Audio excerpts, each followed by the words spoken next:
She should never have been there. Not at her age, not alone, not in a place where the horizon stretches endlessly and every shadow can mean death. The Savanna is unforgiving to the weak, and she was weak now, whether she admitted it or not. Her name no longer mattered to the people who had brought her there. To them she was no longer a mother, no longer a grandmother, no longer part of the family. She was a problem that needed to disappear quietly. The car stopped without warning. Dust rose around the tires and settled slowly, clinging to her clothes, her hair, her tired skin. She sat in the back seat, hands folded on her lap, still believing there had been a mistake, that they were lost, that they would turn around. She waited for someone to speak. No one did. The engine idled. Then the door opened. "Get out," her daughter-in-law said, not looking at her. The word didn't register at first. Get out where? There were no buildings, no roads, no people. Only tall, dry grass swaying in the heat and the distant shapes of acacia trees cutting the sky. The old woman leaned forward, confused, her joints aching as she tried to stand. She asked a question, her voice thin, trembling, almost swallowed by the open land. The answer came sharp and final. "We can't take you with us anymore." She looked from one face to the other, searching for something familiar. Guilt, hesitation, mercy. She found none. The door behind her closed. The sound echoed too loudly. The car began to move before she could speak again. Dust filled her mouth as she reached out, fingers stretching toward nothing. The vehicle did not stop. It grew smaller, swallowed by the Savanna, until it vanished completely. Silence rushed in to take its place. She stood there for a long moment, frozen, as if her body had not yet accepted what her mind was trying to process. The sun pressed down on her shoulders. The air shimmered. Somewhere far away, something moved through the grass. She took a step forward, then another, unsure of where she was going. Her legs were unsteady. Her heart hammered painfully in her chest. Panic crept in slowly, like heat stroke, dull at first, and then overwhelming. She called out. Not a scream, just a name.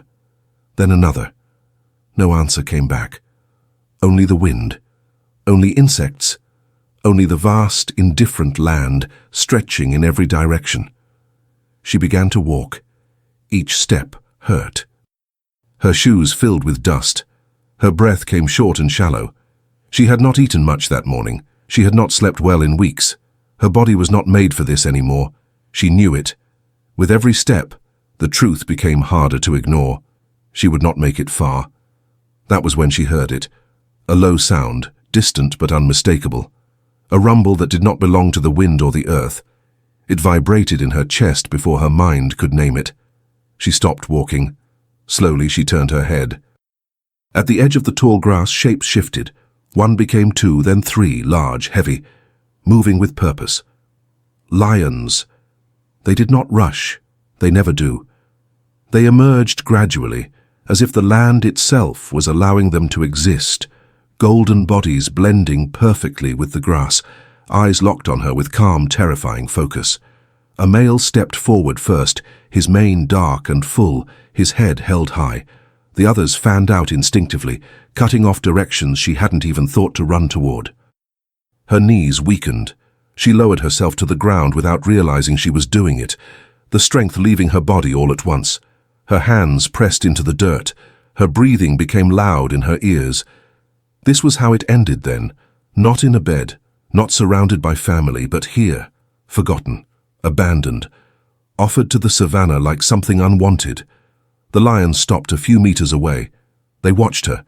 She waited for the attack, for pain, for noise, for chaos. None of it came. The Savanna fell unnaturally quiet. No birds, no insects. Just the sound of her breathing and the slow, heavy steps of predators circling closer. The male lion took another step forward, and then something happened that no one could have predicted. She did not scream. Not because she was brave and not because she was calm, but because something inside her had gone very still. Fear, when it grows too large, can silence even instinct. Her hands trembled against the dirt as the lions continued their slow circle, paws pressing softly into the grass, Bodies relaxed in a way that made everything worse. Predators in a hurry are dangerous. Predators with time are terrifying.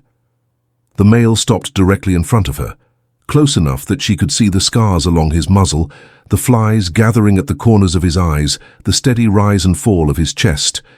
His gaze never left her face. It wasn't rage. It wasn't hunger. It was assessment. She was being measured. Her heart pounded so hard she thought it might tear itself apart. Each breath felt thinner than the last. Her vision narrowed, the edges darkening. She thought of water, of shade, of her bed, of things that felt impossibly far away now. Her lips moved without sound, forming words she hadn't spoken in years. A prayer, maybe, or a name. She didn't know anymore. One of the lionesses moved closer, angling to her left. Another drifted to the right, cutting off the open land behind her. The savanna had become a closed room. The old woman lowered her head, not in submission, but in exhaustion. Her shoulders sagged. Her chin nearly touched her chest. If this was the moment, she no longer had the strength to fight it. The male lion took another step. She felt his breath before she felt anything else. Warm, heavy, real. Her eyes closed on instinct. She waited for teeth, for weight, for the end. It didn't come. Instead, something unexpected brushed against her knee. Soft, brief, not pain. She opened her eyes just enough to see the lion lowering himself, his massive body folding into the grass directly in front of her, not attacking, resting. His tail flicked once, slow and deliberate. The lionesses halted their movement, confused by the sudden shift. One of them huffed softly, irritation rippling through her body. The old woman didn't understand what she was seeing. Her breath caught. Her hands clenched in the dirt. Nothing in her life had prepared her for this moment. The male's head remained high, eyes scanning the horizon rather than her. He wasn't focused on her anymore. He was watching something else. A sound carried across the plain. Faint. Mechanical. Wrong for this place. An engine. Far away, barely more than a whisper, but enough to register. The lion's ears twitched. The lionesses froze. The old woman didn't hear it at first. She was too busy trying not to faint. But the lions heard everything. The sound grew stronger, closer, still distant but unmistakable now. A vehicle. The male lion rose again, suddenly alert. His body shifted, placing itself partially between the old woman and the direction of the sound. The lionesses stopped circling and gathered closer to him, their focus pulling outward, away from her. Confusion rippled through the group. Opportunity, too. Humans meant risk. Humans meant disruption. The old woman lifted her head slowly. Her mouth opened, but no sound came out. She saw movement far across the savanna, a dark shape against the bright land. A truck, approaching cautiously, then slowing as the scene became clear. Inside the vehicle, people were shouting, pointing. Someone raised a camera. Someone else yelled to stop.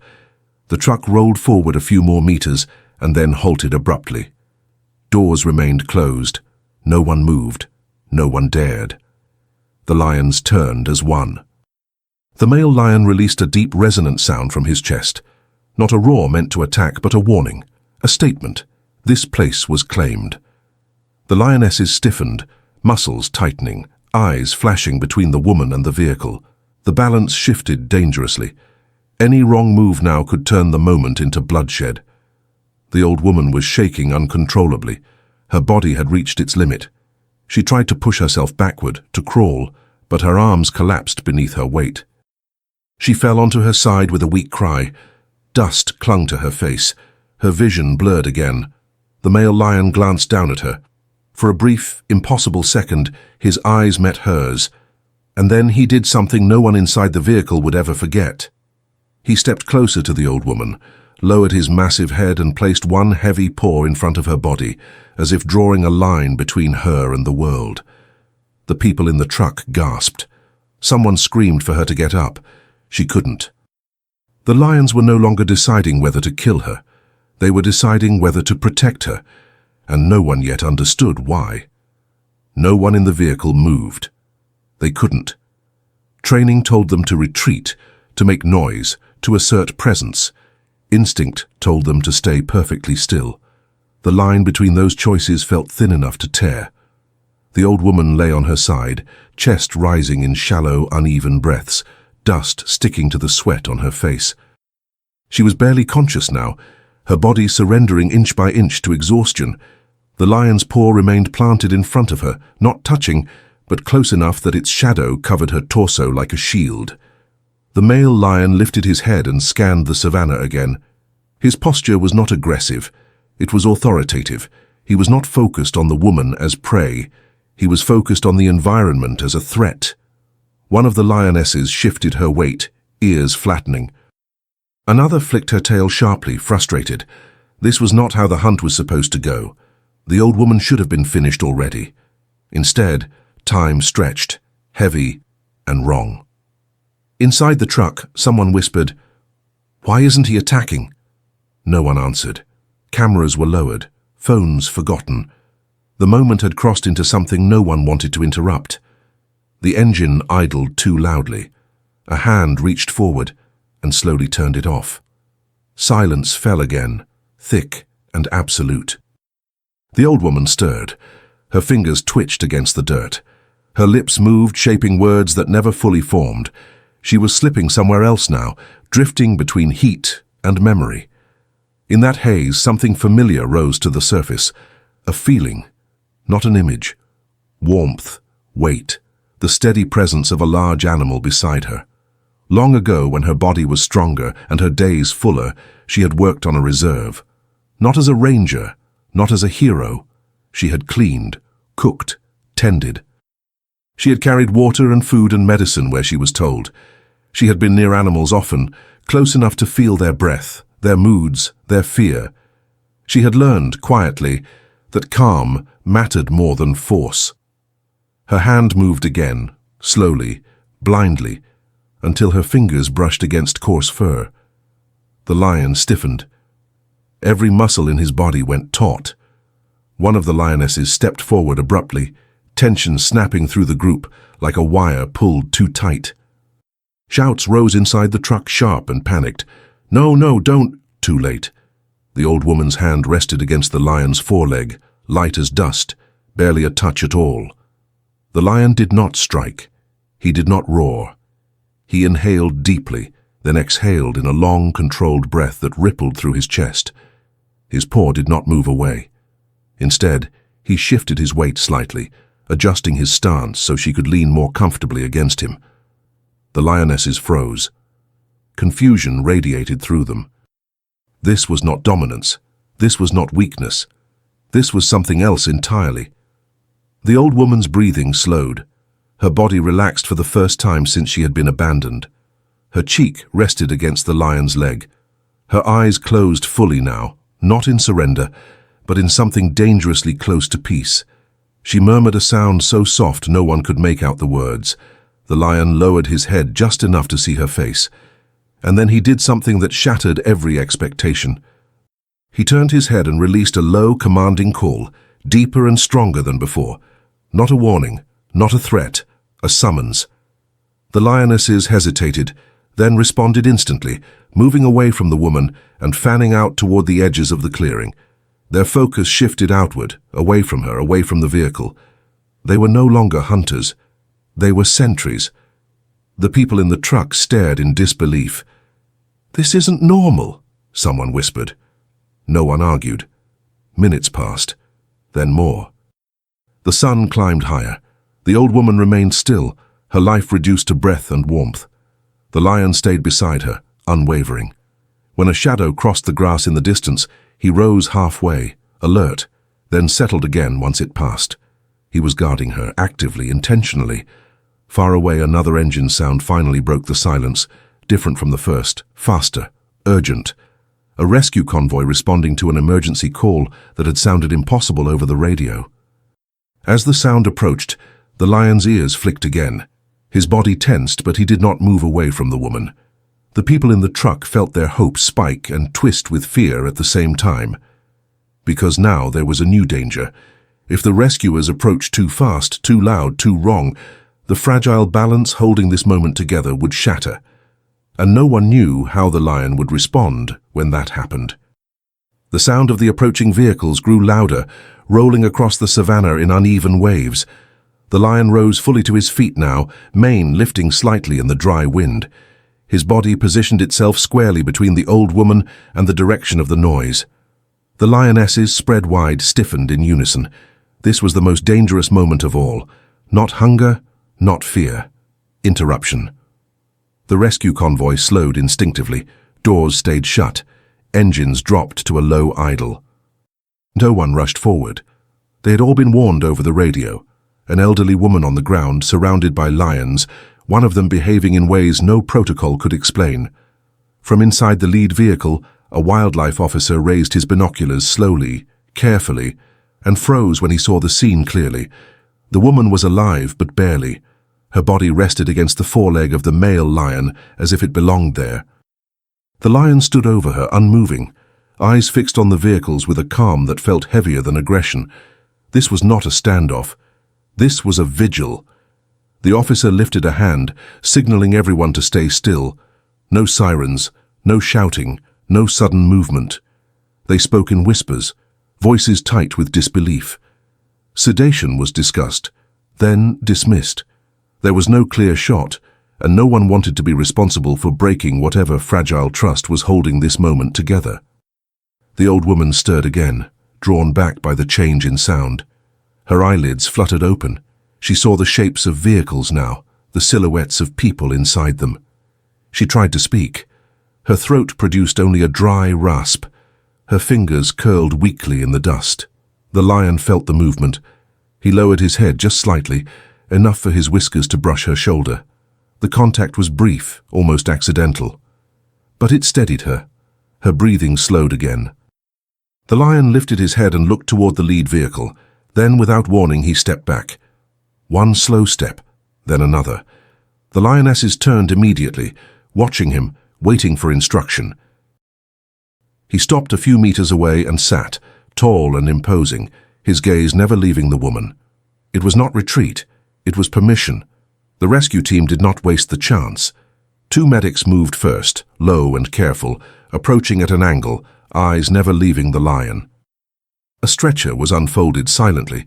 Hands slid beneath the woman's frail body, lifting her with a gentleness born of pure terror and awe. She did not resist. She did not cry.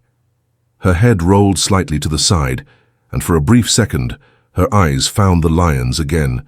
Something passed between them in that look. Recognition, perhaps, or gratitude, or simply the quiet acknowledgement of 2 beings who had shared something no one else could fully understand. As they carried her away, the lion rose once more, watching every step. When the stretcher crossed the invisible boundary of the clearing, he stopped. He did not follow. He did not roar. He stood, still as stone, until the doors of the vehicle closed and the engines started again. Only then did he turn. The lionesses gathered around him, pressing close, their tensions slowly dissolving. Together, they walked back into the tall grass, disappearing as seamlessly as they had emerged. Within seconds, the savanna looked empty again, as if nothing extraordinary had occurred. The woman survived. She was taken to a hospital hours away, treated for severe dehydration, exhaustion, and shock. When she woke, she spoke little. When doctors asked what had happened, she struggled to explain. She did not talk about abandonment. She did not talk about fear. She spoke only of warmth, of stillness, of not feeling alone when she thought she would die. The investigation that followed was swift. The family members who had left her behind were questioned. The truth came out in fragments and excuses, none of them enough to justify what they had done. Consequences followed, but that was not the part people remembered. What remained was the footage, the eyewitness accounts, the impossible stillness of a lion standing guard over a fragile human life. Experts argued, commentators debated, some called it coincidence. Others called it instinct misfiring. Those who had been there said nothing at all. They had seen the moment when nature did not choose violence, when power chose restraint, When an old woman deemed disposable by her own family was acknowledged by something the world insists cannot feel compassion. The Savanna moved on. It always does. Grass grew, tracks vanished. But for the people who witnessed it, something had shifted permanently. Because that day proved a truth that is uncomfortable to accept. Sometimes, the most dangerous creatures are not the ones with claws and teeth. And sometimes, mercy comes from where we least expect it.